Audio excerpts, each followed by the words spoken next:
E aí, hoje a gente vai falar sobre patrimônio cultural. Mas pode esquecer aquela imagem de museu antigo ou de monumento intocável. A gente vai ver que o buraco é bem mais embaixo e muito mais interessante.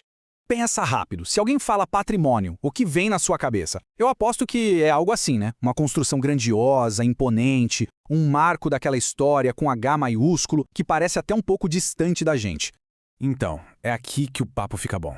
E se eu te disser que a história daquela fábrica abandonada no bairro, ou o jeito de fazer um doce que passa de geração em geração, ou até uma memória que conecta toda uma comunidade, também são patrimônio? Pois é, eles são.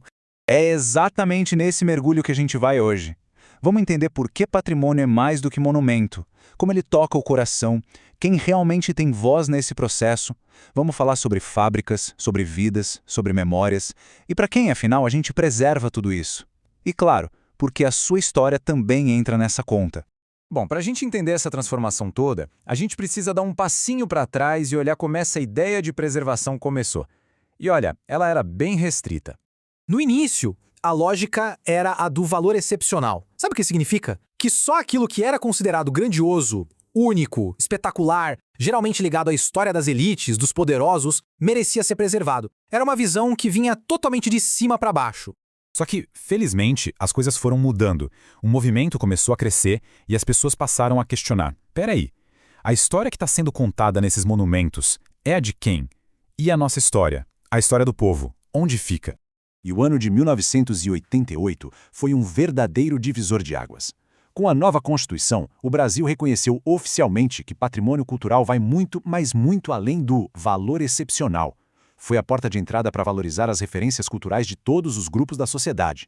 Esse quadro aqui resume a virada de chave perfeitamente. A gente saiu de uma preservação focada no objeto, no grandioso, para uma que valoriza os processos, as memórias e as histórias das pessoas comuns. A gente trocou o valor excepcional pela memória afetiva. E essa frase da arquiteta Mayra Barros define a alma da coisa. Não é sobre o que é objetivamente grande, é sobre o que tem significado para uma comunidade, o que cria um sentimento de identidade, de pertencimento.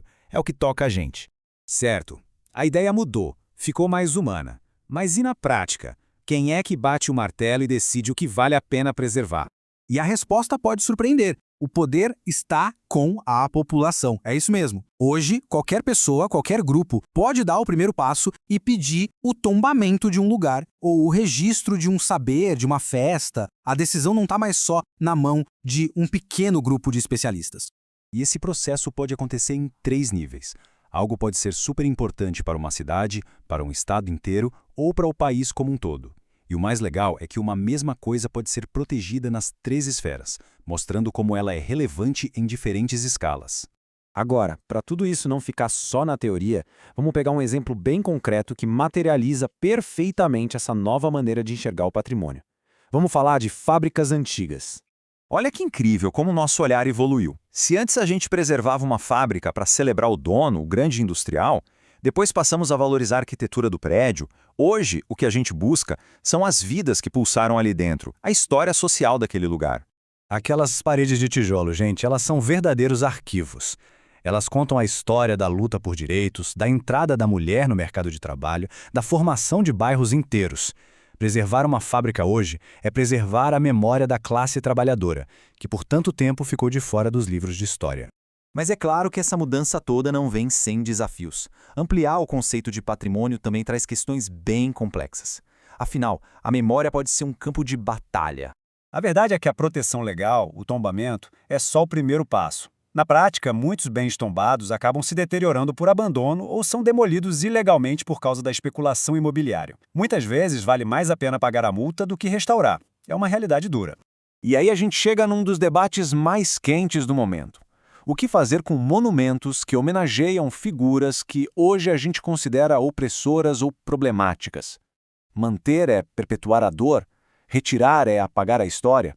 É uma discussão complexa. Essa é a pergunta de $1 milhão. Preservar é sempre fazer uma escolha. E toda escolha significa dar luz para uma narrativa e deixar a outra na sombra. A questão é, a gente está fazendo essas escolhas de forma consciente, de forma inclusiva? A gente está preservando para todos ou só para alguns? E tudo isso nos leva ao ponto principal. Patrimônio não é um assunto de especialista, não é algo distante. É sobre a história de cada um. É sobre o direito à memória. E a ferramenta mais poderosa que a gente tem para isso se chama educação patrimonial. O nome parece chique, mas a ideia é simples. É fazer as pessoas se darem conta de que a história delas, da sua família, do seu bairro tem um valor imenso e merece, sim, ser preservada. Essa tabela amarra bem o nosso papo. O patrimônio deixou de ser só sobre palácios e arquitetura excepcional, para abraçar os modos de vida, as moradias dos trabalhadores, as memórias coletivas. A história das vilas operárias se tornou tão importante quanto a dos grandes casarões. E o ponto final é este. Ter a própria história reconhecida, valorizada, não é um luxo, não é um extra, é um direito. Um direito humano fundamental a ter uma identidade, a ter referências, a fazer parte de uma história maior. Então, eu quero terminar com uma provocação. Olha ao seu redor, aí na sua cidade, no seu bairro. O que é que conta uma história que merece ser lembrada? Pode ser um prédio, uma praça, uma festa, até a história de um vizinho. O que no seu mundo merece virar patrimônio para as próximas gerações? Pensar sobre isso já é o começo de tudo.